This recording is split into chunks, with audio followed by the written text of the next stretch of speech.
ekufa ezala suite na yolo sid. Je crois bato baza ba vrai badalachien ba vrai bana yolo ba comprendre makamni na loba awa tozali na yolo sid na kulwa mundele ngulu na yoko. Alors botela bino moko avenir botika ki avant surtout le message est adressé beaucoup plus na ba diaspora avenir botika ki avant na lelo za sunde mote car to mona ki baba ba ezaki na ngambu côté ngambu, c'est-à-dire que ambiance moko ezaki ambiance modernisée, c'est-à-dire que ba carnivore ezaki boucheté mais lelo to moni comment ba carnivore et comment boucher ma yezo lukanzela koleka. En tout cas c'est vraiment triste. Et tant ozomi benga ki oza diaspora onga za diaspora ngana za bokechu ayambo tala makambu oyo est important pour nous soutenir la vision du chef de l'État. Tala makambu est important pour nous pesa ba idée na gouvernement que avenir couloir mundele ngulu oyo ezaki couloir o parmi ba so ba no compter ba couloir de tout monde ba couloir ba diakoko na matongi. Ça aussi ça ezaki compter ambiance mo ezaki awa mais le les akasuité c'est parce que il y a pas une bonne suivi au niveau du gouvernement, n'est-ce pas? Il n'y a pas une bonne suivi au niveau du chef du quartier. Il n'y a pas une bonne suivi au niveau du bourgmestre. Il y a commune à Kalam. Je crois, bourgmestre commune à Kalam, à cause d'une idée bien. Vision. Alors, bateau va obtenir un rapport. Est-ce que le rapport on est comme Martina Souka? Est-ce que bourgmestre commune à Kalam, à un rapport il y a venu Oyo, il y a couloir Oyo, Mundele Ngulu, Yoko. À un rapport nango, oh le Mundele Ngulu, Yoko, a venu Beba. En plein centre-ville. En plein centre-ville. Alors, Babougoumen c'est beaucoup plus. Vous avez parce que vous avez mis ce chef de l'État. Vous avez mis ce gouvernement. Vous avez même un rapport. Il y a commune, vous avez même un gouvernement qui quartier n'a soit commune n'a place moi ça n'a défaut. Est-ce que Babougoumen c'est commune à Kalam? Son excellence c'est J.C. Kadima. Est-ce que vous avez un rapport il y a Makambo les quartier Kalam na quartier commune? C'est vraiment triste. Alors, tout ça l'appelle. Ma bateau tout va Hollanda, oh tout va Hollande mission. Bon vulgariser message pour que et comme même au niveau du gouvernement, place oh tout ça a besoin ne fût-ce que ba carnivore et zonga pour que maï et un peu canalisé. Donc vu que maï a sous canalisé tende ko place comme un désordre. Place comme un désordre, maï eza sous nzela ko lekate avenir yoko et kufa. Na habité bato bazo vanda koto ceux qui bazo vivre ndé beaucoup monde bino moko Montréal Glody a ko balancer ba image beaucoup monde comment venir kufa a venir kufa nango. Alors toujours ibaté où allons-nous avec cette affaire? Où allons-nous avec cette affaire? Bourgmestre commune à Kalam, son excellence J.C. Kadima, mes respects, réveille-toi et puis il y a kota là na couloir mundele ngulu ndenge couloir et kufa ndenge avenir yo kufa ba avenir tout za koto na couloir eza ko kufa to bandi na bokiba ko bana bokiba tio koma na couloir mundenge tu bima na ezo prince direction université wana avenir za ko kufa avenir kufa. Alors tu éviter bato azo vivre koto. Est-ce que message la passer na gouvernement ou ce message la passer? C'est vraiment triste. Bon on a ba image bino mo comment couloir o ekufa. Bon on a ba image bino moko couloir o to eba ke ton bato tu bazo lungwa par-ci par là bazo ya ambiance na couloir mundele ngulu. Ba ga chose parce que ba carnivore est bouché. Courant même na parle même pas. On to lo bango après. Tu regardes la sabino comment couloir o ekufa. Couloir o ezaki parmi so ba no compter ba matonge ba couloir ba diako ba no compter pe couloir o. Alors pour nous soutenir vision chef de l'État. Exactement chef de l'État ndé na gouvernement ndé basala. Même pe biso bato au toza aux alentours. To ko même pe idée na et pas bourgmestre. Bourgmestre avenue tel couloir tel et kufa. Ba carnival à boucher. S'il y a moyen, qui ne peut te peser. Mes respects à son excellence gouverneur de la ville, monsieur le maire, Gentini Ngobila Mbaka. Merci de l'initiative qui ne peut te. Alors toza pour ça qui ne peut te wana. Écoute, tina kata ba veni tina kata ba quartier. Kini mo peto esuka na kata ya principauté parce que na pense les arabiens ba surveillant. Mais na kata ba quartier. Son excellence monsieur le gouverneur de la ville. Dans la ville na yo, dans la commune à Kalam. Ndenge eza vraiment ya kokufa. Alors tous on a besoin kin bopeto ko takatina kati ba quartier, kin bopeto ko takatina kati ba avenue. Alors pour vraiment quelques interviews, il y a bateau baza aux alentours ya yolo, mais ya ko remarquer ya komona comment avenue oyo couloir mundele ngulu na avenue yo ko ndenge kufa. Alors tozotambusa mikolo na biso ndeko tokomona na nzela ndeko tokoposer ba question. Voilà, totambusa. Puis je na lobaki no totambusa mikolo balader na yolo side na couloir mundele ngulu na avenue yoko. Bon kabino moko ndenge bana quartier ba petit point de vue na bango. Ata ba lobaki no vie sociale na RDC za bien ti. Mais ne fils que tête sur le plan sanitaire. Ils ont quand même bien pour que mon temps respire, ne fils que me peut pas bien. Place na télémio. Ce que zayo soit aux anga au côté le matin. Pour Solomon Gozawa ya olobate. Na côté na zana ndeko. Bonjour ndeko. Bonjour papa. Kombo nani? Kombo na monsieur Manix Mandi. En tout cas monsieur Manix Mani en tout cas chanter ya ko mona yo. Juste point de vue na yo concernant ndenge couloir ya mundele ngulu avenue yo ko ekufa. Tozo mona biso pièce contre pièce. Avenue ezaka suite mai. Donc ne fils que atane langa elanga ezalate ezaka na mai. Yo take habitant résident ya yolo dalasien okolo banini. Bon pour nga na rôle ba kezaki manque ya gouvernance na ko sepelate parce que mundele ngula ngoyo mundele ngulu o avenue yoko o kuna to na marqueur o to na gaya c'est-à-dire liboso kuna se repoussani koto penanzele zapna impraticable. C'est-à-dire ba autorité to singa ata to leli to barate ezalaka nini to lobana forme nini ba mituke ko leka awa c'est-à-dire mundele ngulu oyo to bimisela ngoti awa na kikwiti ne ba wasa makada mutu ba bimi kikwiti ti nani des imports échangeurs mais pona nini nzela oyo to lobana muno nini. C'est-à-dire qu'il y a une responsabilité et sengi mutu na mutu a une responsabilité na main pour que esika o tala ba salité boy bangungi to benga sous malaria lisusu mboka ngoza yango ropola to banobela sous malaria ba solo o ba typhoïde na ebité na senkaka mutu na mutu a une responsabilité à main. Un, c'est-à-dire ba chef de riz ba sala musalate ba chef de riba sala musala bangote gouverneur ni bourgmestre nazoye bati est-ce que sala ka musala contrôle so boza incapable botiki bat musuba ya diriger hein parce que tu ko comprendre te mundele ngutanda impraticable o le kana moto apo le kana mutuka biso batama kulu tala no avenir na sima na ngomuna fleuve siko bandako déjà comment odina na yebité ngana senka ba autorité ba fungola mitema ata place so bango ba lemba bazonga no pesima toza ba congolais to ko souffrir boete papa babongisa biso ata place ne ba osala na nani ba osala na ko bongisa kimonza e ko sala malamu vraiment appel ngezaka pona ba autorité bourgmestre appel sa responsabilité pe ba chef de riz ngana muta ba jalelo te na muta ba nani te problème ezaki non batia bonne foi bonne volonté pour que et si kawe bonga hein message na ngana pesaka yango na merci beaucoup ndeko Manix na bien question suka pour que to clôturer yo tant que résident ya yolo message neza fort na nini na gouvernement de la République et puis na chef de l'État waza garant de la nation au kosenge nini parce que ba caméra les cas trop awa na mundele ngulu na yoko awa na yolo site batu bayate kini bopeto pe yate alors message ngo za fa nini et puis na pas gentil ngo bila waza li gouverneur na biso pour nga message fort et gozala et pas ya chef ya ville province ya Kinshasa.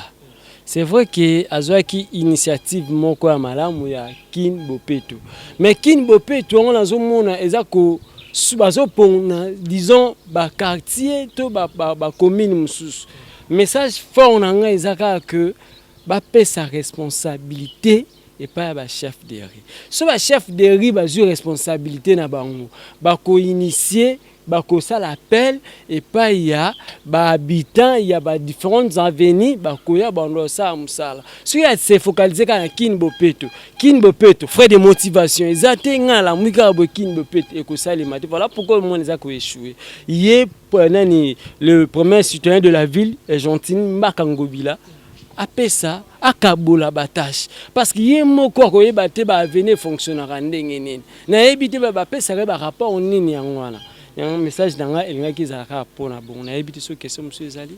Oui, en tout cas, tellement na sepeno parce que aux a tellement maïlé na évité.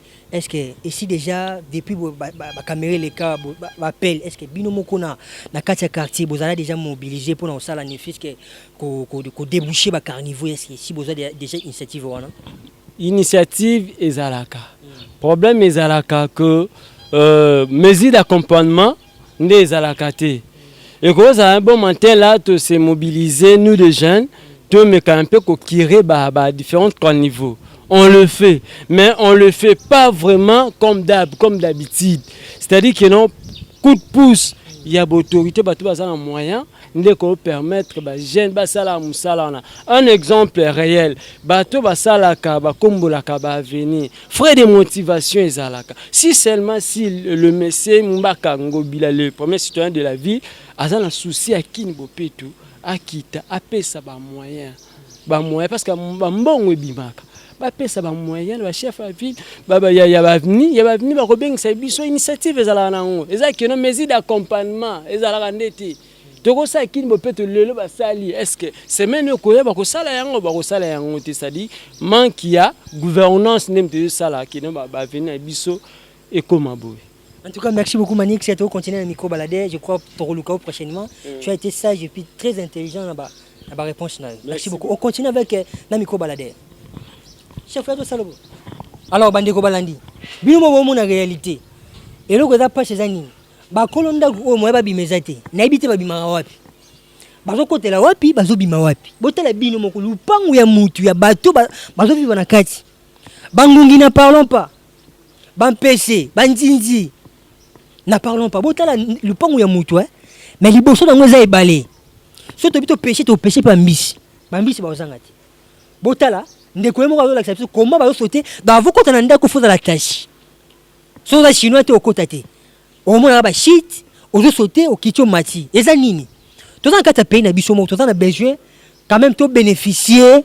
Attends to bénéficier à 100% mais to se retrouver sur les plans sanitaires. Tout ça la ta bien. À ta côté social quand même, tu réussi au moins bien té. Il y a un monde très important. Alors Ndeko, bonjour Ndeko. Vous pousse en anaïbi que Ndeko vous un peu moins stressé pour la situation où je s'est passé na katia.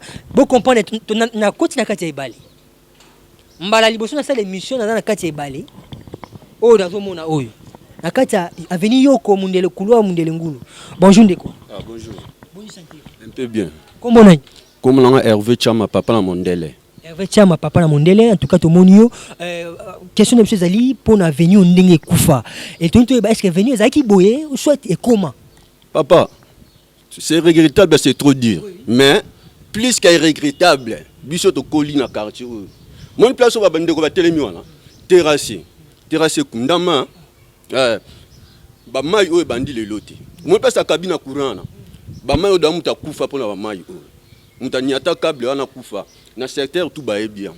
Donc pas si mingi na mboko. Ata vie sociale les obongate quand même hein. Place ba vandi quand même. Ils ont quand même bopeto te. Gouverneur baga kin bopeto. Parce que elongwe kin bopeto et comme kin bosalité. Toi ba congolais mboko na biso, to tika mboko to vendre na Cameroun, obe Uganda. Siko mboko na biso moko ba kolomboka pe gouvernement ba iba congolais. Buguma sa biso commune na Kalamu. Atambola na yepenati. Atambola te point. Yenda ko yebati. Avant na kimbangu, yolona kimbangu le kabe biso ma Kalamu.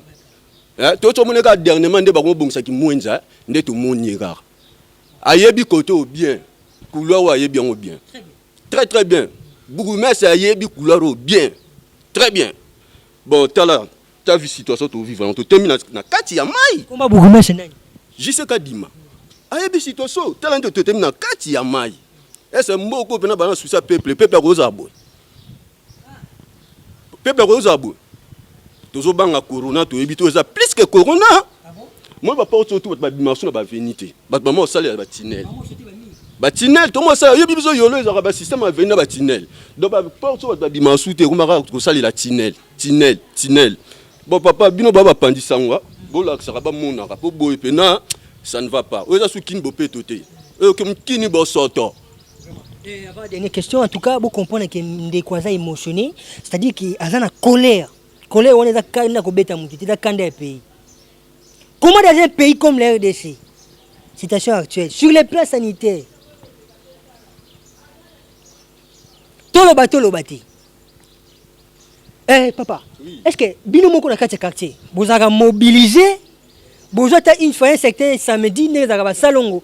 Bon créer des fils que n'engo lobby parce que lobby terrasse César mais terrasse do mona suscité terrasse que wa na RDC biloko limo ya ngomoko terrasse limo donc di jamais vu terrasse pena oyo mboke sali tango mbule beti et débordé terrasse limo et que wa ndiko est-ce que besoin kapita ya ko kire ba terrasse na ndenge terrasse limo boye est-ce que si besoin initiative on a sangisa batu pour que voyage ne fils que ba kiri pour que bateau baza ba bima rapé bo papa makambuya ba salon awa ndeti biso na venir to 100 plus de 100 fois maintenant ce qu'on soutient ezati mutu mona ndako na kopia moi 5000 puis moi 3000 moi 4000 ba quartier ba sangani ba sali bopeto mais to ke na ngoti wapi to za prêt pour na kosala ba salon mais ba outillage ezati ba outillage ezati mukolo ndako asaka initiative moi bien azwa bana quartier sensibiliser bon basala basalongo parce que yeso ka sali o na sali suka na ngako lemba kakati eza musala nde ya l'état bourgmestre amemaka ba message okuna pa ngobila parce que yena za bien placé à repesa ba rapport oyo pona bokasi ya peuple ye moko akoka te il faut l'état ka maboko ata to sesa ngolelo to sali lobby to na ba outillage te o sa salongo ndeni l'état ça na nyonso si meza l'état mabele ya l'état mai ya l'état l'état na eloko osomba te l'état zaka muta ko futa société moko ye sali musala c'est tout l'état eloko osomba mboko te est-ce que tant l'état eloko osomba te musala mukebo l'état ko sala ngote est-ce que biso peuple na ba influence biso passe ya passe na matriculer to ba matriculer ta ba influence biso passe to tiele lo to bongisi to tie sur lobby to bongisi pona ni est-ce que musala l'état ni yo musala ni ngana débrouiller na commerçant parce que so le na tie mo un franc ya pa lo na su na tie un franc na susi ya Congo si qu'on a na baxela na 2 francs likolo et pourtant moka oyo eza mboka na biso mo ba congolais so biso mo to lobela ngote muta uta libanda lobela ngoti yongo pena to seng na gouverneur de la ville alande la biso situation bien eza yolo quartier latin eza ka boete le mide ba lekawa donc oui ko faire le cas ba dof ba lekawa tel le quartier latin de Koma tout so to kena ngam wana venir madilu marqueur omoni mais kota mundengulu po ole kara venir madilu ando vande mundengulu komi plus que kutu yoko mutu ke le gasuti mais na tawo ne bande oleka e bande ko leka okola sa mutunda ko futi so telika venir bien non quand même papa yo mopandi sango image o mene tambola na pa ba konzi ba konzi pena ba tala ba mona nano so ba ko sala te moi 20% pamba biso peuple to ando bongisa mais mon konzi fois yana na zongi sango ndenge ezalaki po biso incapable to la mbongo te ya ko zongi sango ndenge ezalaki et comment c'est une intervention ya gouvernement voilà avant de citer nayo gouvernement de la République son excellence mes respects Gentini Ngobila Mbaka population ya commune ya Kalamu précisément na Yolo Sud na couloir Mundele Ngulu na Yoko marqueur n'a parlons même pas place gars n'a parlons Baleli na on l'émission na Katia Mai place ya Olegezate la chose de tourner bato akolo lupangu oyo bozo mona wana babima suli boso portité ba mo bima na sens inverse et ça mana ontina mukili et ça mana onti donc congolais na mboka ne moko za leste na ebiti to za la leste na pays nini to za leste na pays nini na ebiti to changer ba nationalité ata to changer musika tika na Brazzaville to changer ba nationalité to za na kati ya pays na biso nous avons droit quand même ya aux leste. Le président de la République avait bien précisé que avant la posa batuba ya ko soutenir une vision. Alors batuba ko soutenir za bino batu boza aux alentours na ye parce qu'il aza a vous informer na nyo sauter. Tant que vous total information, transmettre un message. Bougoumen c'est a commune à Kalamu. Ya otala Kalamu ndenge za ko kufa. tous aura biloko eza o eza ezo ngenga, c'est-à-dire que toke na prince ki monza basali ngengi. Ah, tout le monde qui monza basali. To kota na venir. Ndé sika catastrophe ezali. Toujours loba et puis to continue ka loba. Ndeko question à suka. Nini oyo okosenga na gouvernement et surtout na gouverneur de la ville. Nini okosenga na ye parce que bato bakoli fa boité. Nini okosenga na ye na urgence pena. Bon, papa, oh mingi tokosenga gouverneur son excellence Gentili Ngobila Mbaka. Ningano ki mbuta lekaki asala ki ndambu. Là pe ozo leka, ozo sala ndambu. Na ndambu ozo sala ana, raisonner biso quand même na yolo sid. Dernièrement tu na ki kwitia. To betela ki o maboko musala kitoko. Mais tano pe kana biso na quartier la terre direction Mundele Ngulu. Tala kana biso pe na gouverneur to sengi o pena ba 1000 pardon. Hein? Njena na biso zonga na ndenge zalaki. Chef de l'état au place sur la tête on va place au traité comme panzi moroti. Bo bongisa biso pe yolote, ne bo bongisa pe matongeti. Tout le monde était monnaie André Kimbuta à l'époque, a bongisa matongé. Parce que na tour na biso pe yolobo zelanine, hein gouverneur. Tala pe na kana biso bana yoloto leli. Zongisa biso yolo ndenge zalaki. Pona makasi na biso. Donc et aussi marati. Donc c'est un appui na yo. Premier citoyen de la ville avec beaucoup de respect. Telebso kaya yolo. Telebso pena kaya yolo. Ota bionde batu bazo sauter asoza tachite o lekate. Pona Bougumès Kalamu. Bon pona Bougumès Kalamu. Atika biso karaté poso biso to lobité yepé akoyo kate. Donc esengara biso photo loba po atambola pe Kalamu nyonso ti. Kalamu pesa quand même munene. Tona ba quartier belé na Kalamu. Bougumès na biso a Kalamu JCK Dima. Oyebi déjà couloir oyo bien. Sunga biso bana yolo.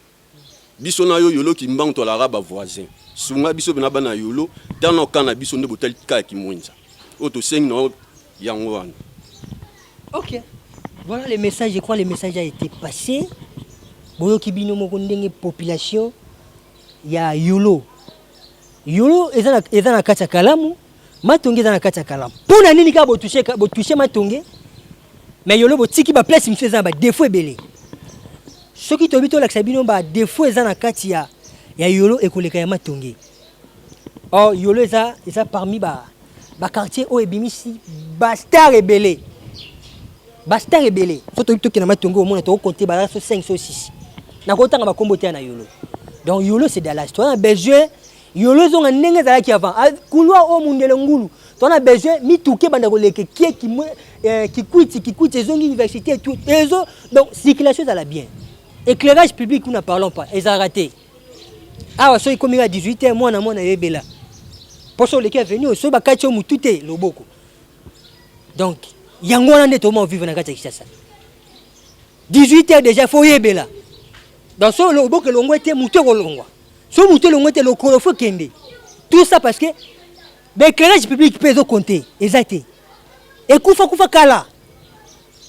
Donc tout ça a un besoin. Yolo. Alors je pense que tout le monde est presque na souka pour la émission na biso.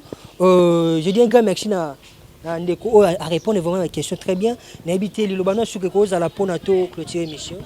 Papa iloba souka pour l'émission to déclarer iloko moko propriété ezonga na Dallas. Yolo bozomo nango yolo et bomba bataminene ebele. Batu mususu bakima yolo à partir ya mangabiloko bozomo no. Ba oyo tabu tona katikati ya maya ba oyo ba konzi bino ba obomona ngo te ba malaria nde biso mtobela mpona suite ba biloko oyo donc to sengi na gouverneur pena a aider biso na makambo.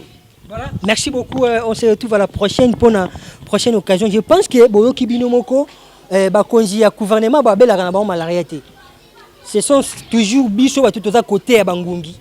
Na ça l'émission na kati ebale nde to bela ba malaria ba typhoïde. Alors, tout ça, on a besoin sur les plans sanitaires quand même. Sur les régulariser à 100%, c'est ne fût qu'à 25%. Et ça a régularisé la ville, province, la Bissau à Kinshasa. Précisément,